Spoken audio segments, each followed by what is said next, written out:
श्री राधे, श्री राधा रमण लाल की जय।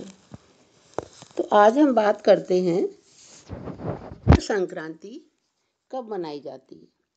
पौष माह में जब सूर्य मकर राशि में प्रवेश करता है तभी उस दिन ही मकर संक्रांति के त्यौहार को मनाया जाता है। काफ़ी पुराने समय से मकर संक्रांति का त्यौहार 14 जनवरी को मनाया जाता है। बहुत ही कम ऐसा होता है कि 15 जनवरी को यह पर्व मनाया जाए।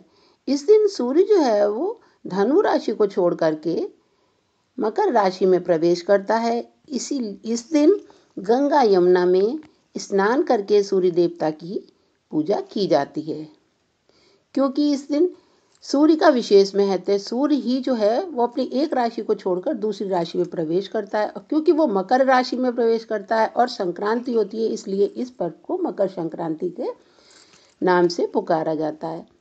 इस दिन अन्न, फल, वस्त्र आदि आप जो कुछ भी दान करना चाहें वह वस्तु आप दान कर सकते हैं। मकर संक्रांति के दिन ऊनी वस्त्र को दान करने का व तिल से बनी हुई चीज़ों को दान करने का विशेष ही महत्व। ऐसी मान्यता है कि मकर संक्रांति के दिन किए हुए दान का 100 गुना फल मिलता है तथा मकर संक्रांति पर किया हुआ दान का फल अगले जन्म में हमें अवश्य ही मिलता है। कहने का तात्पर्य यह है कि मकर संक्रांति पर किया हुआ दान अगले जन्म में 4 गुना होकर मिलता है। अगले जन्म में हमें इस जन्म का जितना भी दान है उसका सुख भोगने को मिलता है। तो ऐसी मान्यता है कि इस मकर संक्रांति से कोई भी धार्मिक कार्य, पुण्य कार्य का नियम किया जा सकता है और अगले वर्ष की मकर संक्रांति तक वह पूरा होता है।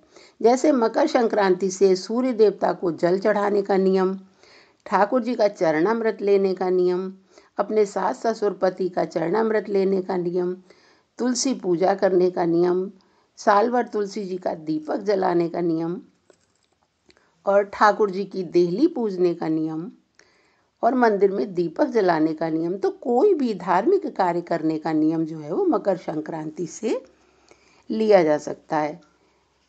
जैसे कि मंदिर में या घर पर हर माह की संक्रांति पर कीर्तन कराना या फिर 14 चीज़ों का दान करना।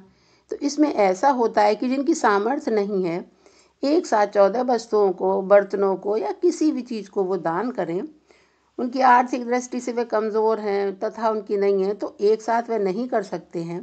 तो इस माह की मकर संक्रांति से शुरू करके अगले वर्ष की मकर संक्रांति तक 14 वस्तुओं का दान कर लें तो उनका वह दान साल भर की 14 मकर संक्रांति तक पूरा हो जाता है। अपनी सामर्थ्य के अनुसार हर व्यक्ति को संक्रांति पर कुछ ना कुछ दान जरूर ही करना चाहिए।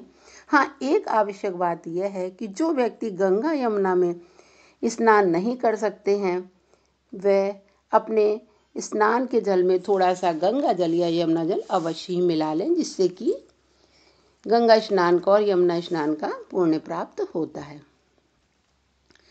मकर संक्रांति वाले दिन गंगा यमुना में स्नान करने का विशेष ही महत्व है। यमुना जी में तिल प्रवाह करने का भी बहुत महत्व है। बहते पानी में तिल प्रवाह करने का मकर संक्रांति वाले दिन का बहुत ही महत्व है और आज के दिन ही खिचड़ी दान करने का, वह खिचड़ी खाने का विशेष ही फल मिलता है। तो आज मैंने आपको मकर संक्रांति के बारे में कुछ जानकारी दी है।